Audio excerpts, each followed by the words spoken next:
Pandian store சீரியல்ல அடுத்து வர எபிசோட்ல என்ன மாதிரியான ட்விஸ்ட் எல்லாம் இருக்க போகுதுங்கிறத இந்த வீடியோல பார்க்கலாம். இப்ப காந்திமதியோட வீட்டை கிட்ட வந்து போலீஸ் வராங்க. இதை பார்த்ததும் மாறி ஐயோ அத்தை அத்தை போலீஸ் வராங்க அத்தன்றாங்க. இங்க எதுக்காக வராங்க, என்ன விஷயமா வராங்க, சரி வா போயிட்டு கேட்டு பார்க்கலான்னு சொல்லிட்டு கேட்கறதுக்காக வராங்க. இங்க தான் நாங்க விசாரிக்கிறதுக்காக வந்திருக்கோம், பயப்படாதீங்கன்றாங்க. ஓ விசாரிக்க தான் வந்திருக்கீங்களா, சரி சரின்னு சொல்லிட்டு இருக்காங்க. இப்ப இங்க பாருமா, உங்ககிட்ட ஒரு முக்கியமான விஷயம் கேட்பேன், இது எல்லாத்துக்குமே நீங்க பதில் சொல்லி தான் ஆகணுன்றாங்க.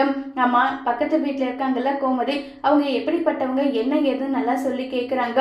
உங்களுக்கு தெரியாததில்ல, என்னுடைய பொண்ணு கோமதி கிட்டத்தட்ட 30 வருஷத்துக்கு மேல எங்க கூட வந்து தொடர்புல இல்லை. ஆனா ஒரு எறும்புக்கு கூட அவன் நம்பிக்கை துரோகம் நினைக்காதவ.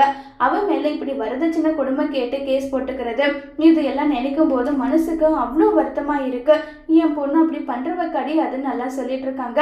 அதுவே மயிலு குடும்பத்துல இருக்கவங்க அப்படி ஒரு பொய்ய சொன்னா யாருதான் சும்மா இருப்பாங்க சொல்லுங்கன்னு சொல்லிட்டெல்லாம் கேட்டுட்டு இருக்காங்க.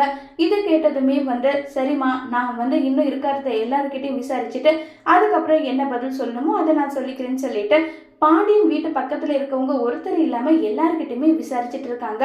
இப்ப வந்து பாத்தீங்கன்னா நம்ம மீனா வந்து நேர கோமதிக்கு ஜூஸ் கொண்டு போயிட்டு கொடுக்கலான்னு போறாங்க. உடனே கான்ஸ்டபிள் வந்து பயங்கரமா கோபமா திட்டுறாங்க. என்னம்மா இது என்ன நினைச்சிட்டு இருக்கீங்க, உங்க இஷ்டத்துக்கு வரீங்க, கூடி கூடி அழுறீங்க, கண்டது போனதெல்லாம் கொடுத்துட்டு இருக்கீங்க, என்ன நினைச்சிட்டு இப்படி எல்லாம் நீங்க பண்ணிட்டு இருக்கீங்கன்னு சொல்லிட்டு ரொம்பவே கோவப்படுறாங்க. மேடம் அவங்க சுகர் பேஷண்ட், அவங்களுக்கு டேப்லெட் கரெக்டா கொடுக்கணும், அதுக்காக தான் சொல்றாங்க. அதுக்காக நீங்க உங்க இஷ்டத்துக்கு வந்து நீங்க கொடுப்பீங்களா, ஒரு வார்த்தை எல்லாம் எங்களை கேட்க மாட்டீங்களான்னு சொல்லிட்டு கோபப்பட்டுட்டு இருக்காங்க. இப்ப உடனே சரவணனுக்கு பயங்கர கோபம் வருது. இங்க பாருங்க மேடம், சரவணன் நான் தான், என்னுடைய பொண்டாட்டி தான் என் மேல கேஸ் கொடுத்துருக்கான். நீங்க விசாரிக்க வேண்டியதுன்னா என்ன விசாரிங்க, எதுக்காக அவங்க எல்லாரையும் உட்கார வச்சுட்டு இருக்கீங்க, தயவு செஞ்சு அவங்கள விடுங்கன்னு சொல்லிட்டு எல்லாம் பேசிட்டு இருக்காங்க. இங்க பாருங்க, விசாரிக்க தானே கூட்டிட்டு வந்திருக்கோம், நீங்க பாட்டுக்கு ஏன் ஓவரா சவுண்டு விட்டுட்டு இருக்கீங்கன்னு சொல்லிட்டு இன்ஸ்பெக்டர் மிரட்டினதும் உடனே கோமதி, டேய் சரவணா, இருக்கிற பிரச்சனை இல்லை, இது வேற எதுக்காக, வேண்டாண்டா அமைதி இரு, கொஞ்சம் தயவு செஞ்சு அமைதி இருடா சரவணான்னு சொல்லிட்டு அமைதியாக்க வைக்கிறாங்க. இப்ப வந்து பாத்தீங்கன்னா சக்திவேல், முத்துவேல், மீனான்னு சொல்லிட்டு எல்லாரும் வந்து இங்க பாருங்க, வயசு பசங்க அவங்களையாச்சும் வெளியே விடுங்கன்னு சொல்லி எவ்வளவு பேசினாலும் சரி, இப்ப ராஜு மேலேயும் அரசு மேலேயும் அந்த அளவுக்கு வந்து சீவிர கேஸ் கிடையாது, வேணும்னா அவங்க 2 பேரை மட்டும் விட்டுரும், மீதி விட முடியாது, அத்தையை மட்டும் கொஞ்சம் பெரிய மனசு பண்ணுங்க, கோமதி எல்லாம் விட வாய்ப்பே இல்லை, உங்களுக்காக தான் இதை கூட நான் செய்யறேன்னு சொல்லிட்டு ரொம்பவே கோபமா பேசினதும் உடனே இந்த விஷயத்த வந்து வீட்டுல இருக்க எல்லார்கிட்டையும் சொல்றாங்க.